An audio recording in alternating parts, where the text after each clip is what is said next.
Why do we pay such high gas prices if we are a producer?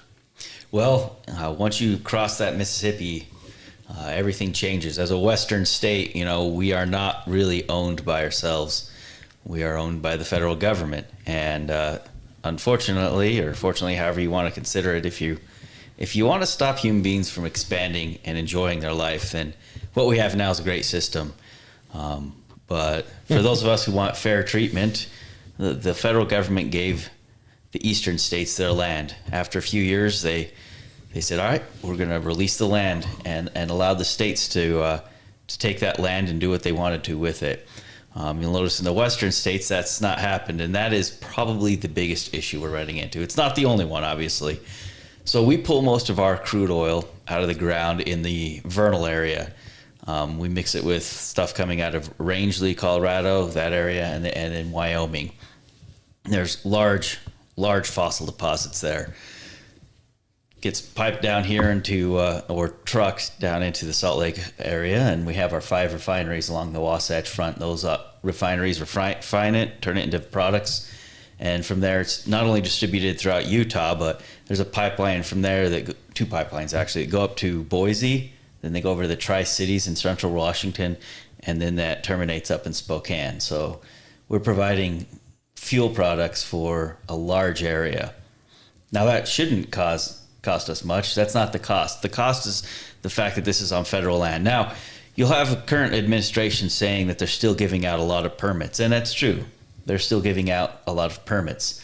In order to go after the crude oil that's in the ground, you actually need to own a large area. You're not going to go down 8,000 feet and then start doing the horizontal drilling if you can only develop one small area. It's cost prohibitive. You need multiple sections in order to go down. So they'll actually go down and go out in several directions and pull from 4 or 6 square mile area. And that's how it becomes cost effective to put in one of these more expensive drill units.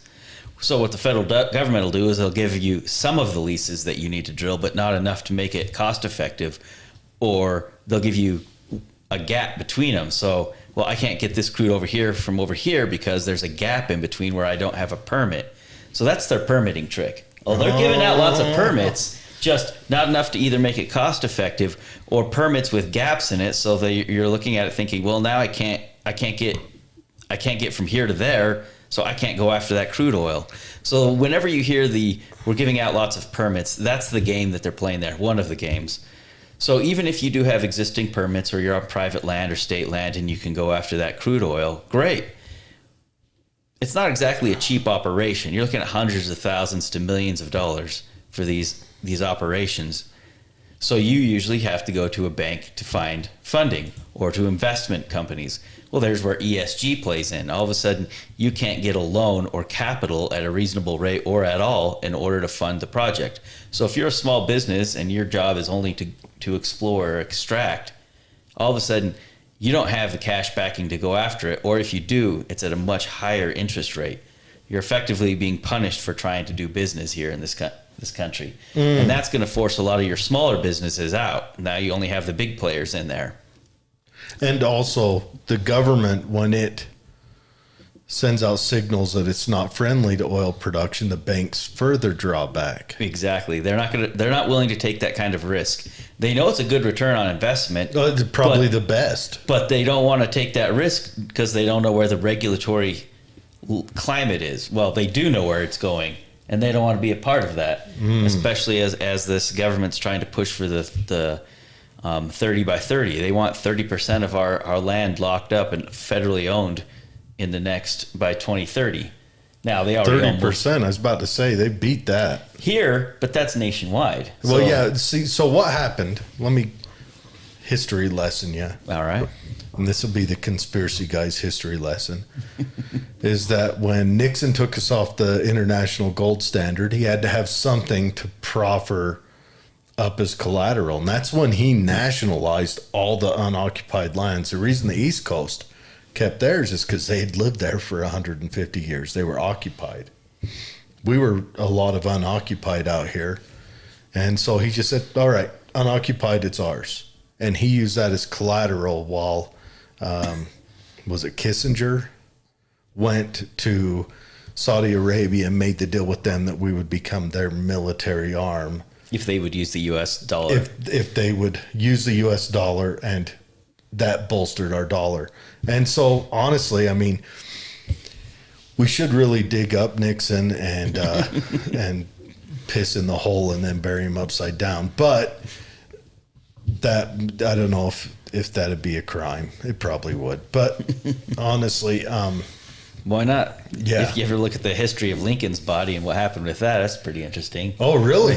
I have not looked into He that. was buried multiple places, and they hid his body a few times.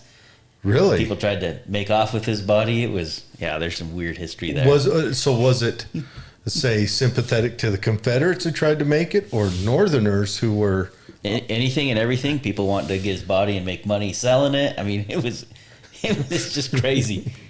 But that's a whole separate That's story. and that's back in some wild days then. Oh, yeah. I mean, just the stories from what the Mormons had going on back then when Joseph Smith bought a mummy. I mean, that's different times.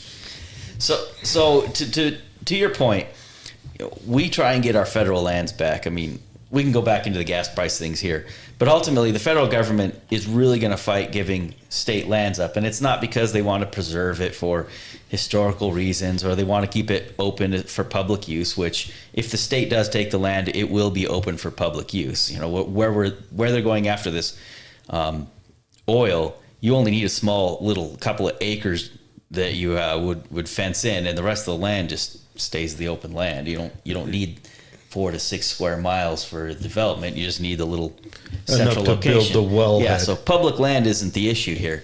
Ultimately, the federal government looks at it as a cash cow. And they hold it hostage. Yep. They hold the states hostage with it. Yep. Well- we have to go begging for our payment in lieu of taxes, our PILT payments every year. Where out here in Tooele, they typically, this is charity that they give us every year.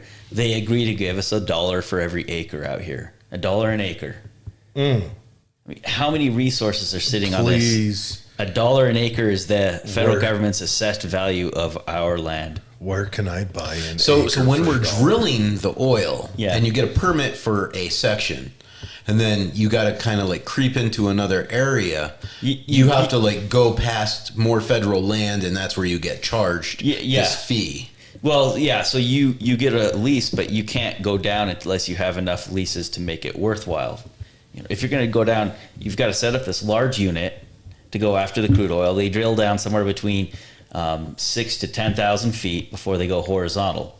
And the idea with that horizontal is you go out in your cardinal directions or several different directions, and you'll get this square mile and this square mile and this square mile. You get all the areas around you, right? Mm-hmm. About a square mile, 2 square mile in each direction. Your sections. So that whole unit, in order to pay for the expense of putting it there, you have to justify it by pulling enough crude out to do that. So you're going to need multiple sections. If you just go down with one installation, you're not going to get enough crude out to pay for it. And then what they can do, like you said, because they're going to go through several of these sections, you're going out 8,000, 10,000 feet once you get down. These are huge installations. If they don't give you the land in between, you're stuck. You can't legally get crude out of someone else's claim or land that you don't have a lease for. So that's a wonderful trick on there. Here's a bunch of leases that they're trying to sell, but it's not enough to finish the actual well. They give you all odd grid coordinates, Yeah. but evens leave you trapped. To some degree like that, yeah. So And in the East Coast, since they actually own their land, they don't have to deal with these. They're dealing with property claims. owners, or they're dealing with counties or cities, the state, whoever owns that land. They're dealing directly with them. But because it's here, it's all federal. So Now it's not all federal. We do have some state land. We have SITLA land. We have land that's controlled by different entities, and that's where a lot of the development is going. Or they have existing leases. The issue is once you've extracted it in that area and you have to hop somewhere else, well, now you got to go get a loan or get some financing. You have to get all of the land, and you got to go to the federal government to do that. Plus all of your NEPA and all of your environmental studies, your archaeological studies. You got a million studies you got to do before you get in there. Yeah. So there's another tool, like we talked about Nixon. his EPA can stand in the way, especially with the NEPA rules. It's just such a long and onerous process, and there's no reason, there's no motivation for the federal agencies to speed this along. You know, that paperwork can sit on their desk for 6 months, a year, 2 years. You're working in a volatile market where the prices are up and down, and you need to be able to get in, get that material extracted while you can still predict the price. You have no idea what crude's going to be worth in 2 or 3 years, so you can't wait 2 or 3 years for that permitting. And there's no way a bank is going to give you a loan on a volatile market 2 or 3 years out and just say, well, I hope this works out for you. I hope you can get all the permitting done. Because you could go through that whole process, get to the end, and then they deny your permit. Well, congratulations, you just wasted a lot of time and money on engineering, and it's never going to happen. And that permitting process is a lot faster if you're just dealing with property owners back east. Yeah, you're typically dealing at that point. Well, also with property owners, you can make a handshake deal. Look, I'm going to give you, 3% of the profit off this. The owners, we're out here, they've got to go to the administration and say, I need a permit, I want to drill here. And then they'll say, okay, what we'll do is we'll give you that exact spot you want to drill. And then we'll keep that intermittent area, and then you can have that spot over there, that gives the government the leeway to say, we've been giving out permits left and right like crazy, because they just gave out 2 permits. Yeah. But they're unusable. Exactly. You're going to need 10 permits, 20 permits You're in order going to to mine an area. You're going to need the permits in between those 2 areas. Or leases, I guess is a better word. Leases in between those 2 areas to justify it. Because one, you're dropping the head, and the other you want a horizontal to, and that you're going to be going through multiple leases in order to get all of that material.